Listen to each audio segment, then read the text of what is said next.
Hi guys, how are you all today morning? Good morning. In this verse of Ashtavakra Gita, Ashtavakra tells us all a self-liberated soul lives in this material universe just like any other living entity, eating, drinking, sleeping, walking, talking, seeing, hearing, smelling, touching, etc.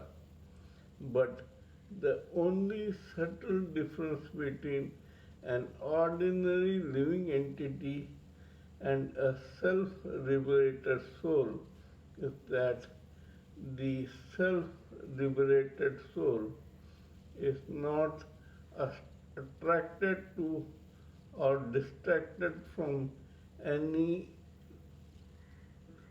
object of this universe. He or she has no attraction or aversion to sense object. They live, they dwell, they delve inside themselves and they dwell in the self. Now, here we have to see a liberated soul, just like any unliberated living entity, lives in this society. He or she has senses like everyone else, which make this person eat, drink, smell, touch, see, and taste, etc., like other living entities. But whereas the other living entities who identify themselves with their mind-body complex, this liberated soul has already identified with the soul, and so all these activities do not result in his or her being attracted to all the vibes and objects of this universe. In Hindi, there is a proverb, खग ही जाने खग की भाषा. That means that only one swan can understand or recognize another swan. Only a self-liberated soul can identify another, yet he or she will not interfere in any way with the other soul because he or she knows how important it is for a self-liberated soul to dwell in his or her soul and be happy and self-contained. You may be aware of the fact that people who are renunciants and liberated souls usually either meditate in the caves alone or they remain in the crowd as a lone souls. At best, they will move around with other self-liberated souls with the confidence that each one is self-contained and liberated and none will interfere with another. There is a particular reason for that. People who become self-contained and meditative in the nature, first of all, go into a trance within, and so they are not attracted to this material world.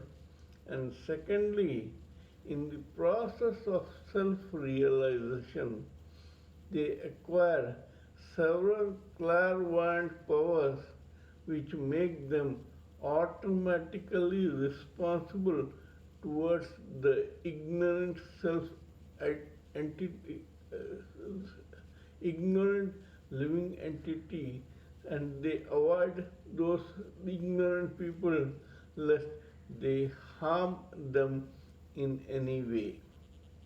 I will give you a crude example of this.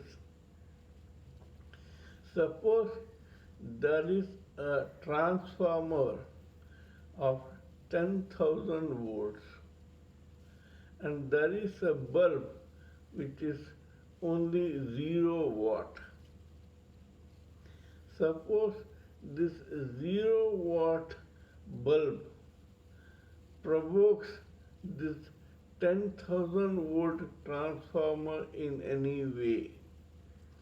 Initially, this transformer may manage to ignore this 0 watt, but yet at a spur of a moment or spontaneously, suppose this transformer drops its guard and allows the 10,000 volt current to pass through the bulb will explode. This is what a living entity who is liberated is fearful of. He or she knows his or her own clairvoyant energy. They know that what these people have acquired knowingly or unknowingly through meditation is very difficult for an ignorant, ordinary living entity to digest. Hence, they avoid moving around with other people. Even when they do, they are like lonely souls in a crowd or in a multitude. They feel like they are alone in a forest of other ignorant living entities. They do not talk to, chat with, or exchange opinions with the ordinary living entities because they feel that at the spur of a moment or spontaneously, the likelihood of their own dropping their own guard is there, and in that case, the ordinary living entities may get harmed.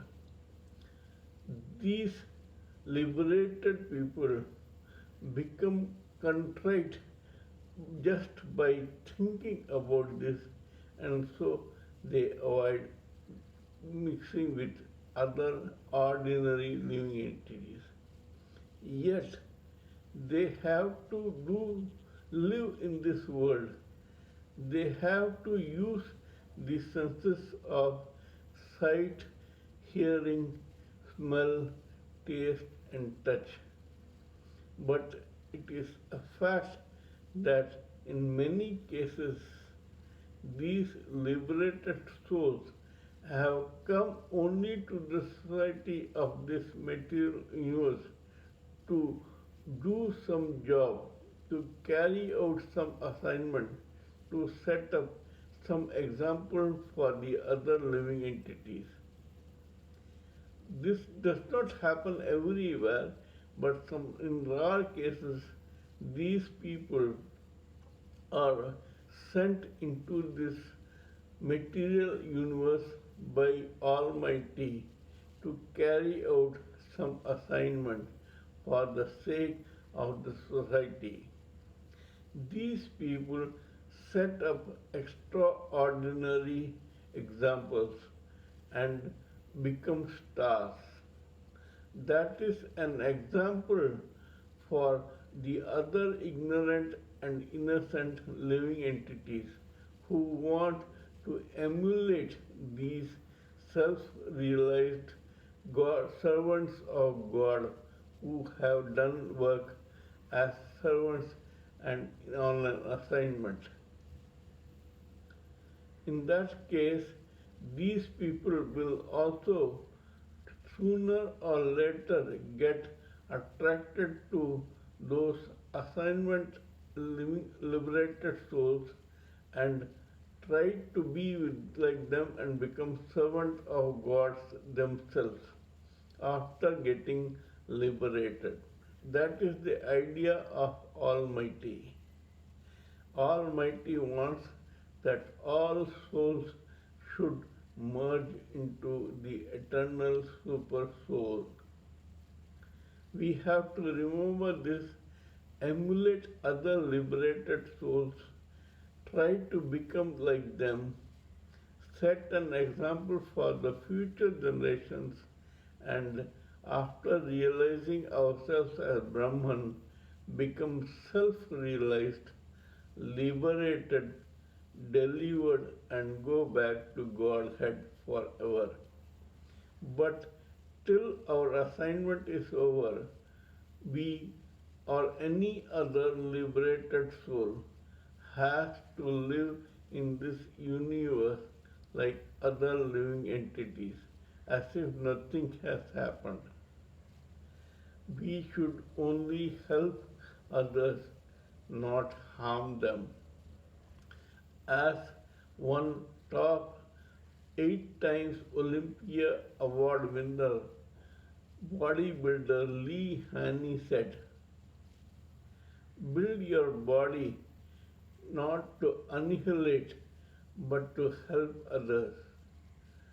Build to build, to look good, to be an example for others. Be creative. He said, create, don't annihilate. Build your body to create, not to annihilate. Similarly, we should live in this world to help the multitude, not to harm it in any way. We should help the living entities to get liberated themselves and sooner or later get self realized. Till we meet in my next video, it is good morning from TSV Raghavan.